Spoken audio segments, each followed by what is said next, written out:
Hello bachcho, let's read the question. And the question says, in a meter base experiment with a resistance R1 in the left gap and resistance X in the right gap, null point is obtained at 40 centimeter from the left hand.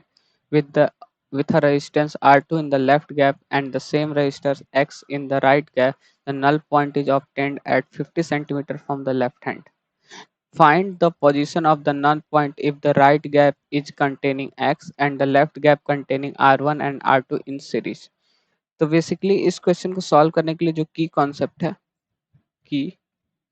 Concept to solve this question is कि हम लोग जानते हैं जो R by S is equal to होता है L upon 100 - L, जहाँ पे R जो रेजिस्टेंस होता है वो लेफ्ट गैप में होता है, S होता है राइट गैप में, जो लेंथ हम लोग मेजर करते हैं वो लेफ्ट हैंड साइड से मेजर करते हैं। ठीक, तो इसी कॉन्सेप्ट पे क्वेश्चन सॉल्व हो जाएगा। चलिए तब इस क्वेश्चन को सॉल्व करते हैं। अगर हम लोग केस फर्स्ट देखें, केस फर्स्ट, तो उसके लिए क्या हो जाएगा, R1 इस फॉर्मूले से R1 by X is equal to क्या लिख सकते हैं, 40 बाई ये 60 हो जाएगा। तो यहाँ से देखें तो ये 2/3 हो जा रहा है। तो R1 by X is equal to हो जा रहा है 2/3। ठीक, 2/3 हो जा रहा है।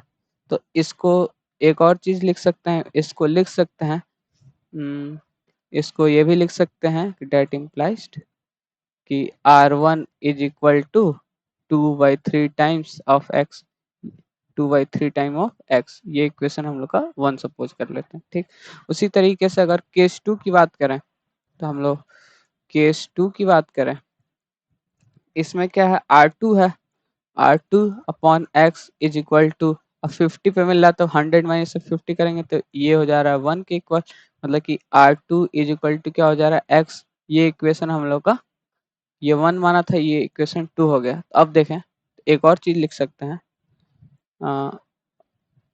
फ्रॉम इक्वेशन 1 एंड 2 हम लोग R1 इज इक्वल टू क्या लिख सकते हैं, R1 इज इक्वल टू क्या लिख सकते हैं, 2/3, और 2/3 एक्स की जगह पे R2 लिख देंगे 2/3। ये हो जाएगा इक्वेशन हम लोग का 3।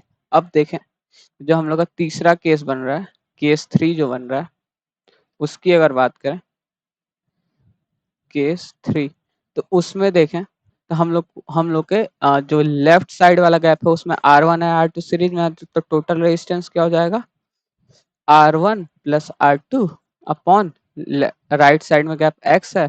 अब लेट जो नल पॉइंट है, let's the null sorry let's the null point is at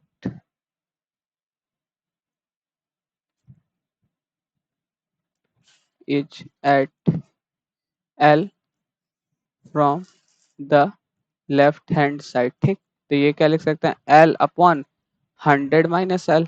तो यहाँ से देखें तो अब लिखें यहाँ से, फ्रॉम इक्वेशन 2 एंड यहाँ से 2 एंड 3 से, इसको एक मिनट यहाँ पे एक और काम कर लेते हैं।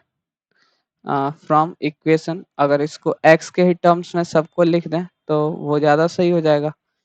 तो अगर देखें, फ्रॉम इक्वेशन 1 एंड 2 ही करें, 1 एंड 2 से ही करते हैं, ये अच्छे से सॉल्व होगा। From equation 1 and 2 replace R1 and R2। ठीक, तो R1 की जगह पे हम लोग क्या लिख सकते हैं, 2/3 एक्स प्लस R2 की जगह पे x simply upon x is equal to L upon 100 - L। ठीक, तो यहाँ से देखें तो x कैंसिल हो जाएगा, ये हो जाएगा 3 + 2, ये हो गया हम लोग पास 5/3 is equal to L upon 100 - L।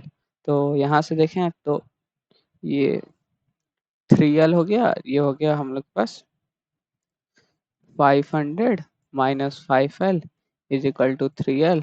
तो 3L हो गया, इसको इधर कर दिए तो 8L इज इक्वल टू 500 हो गया।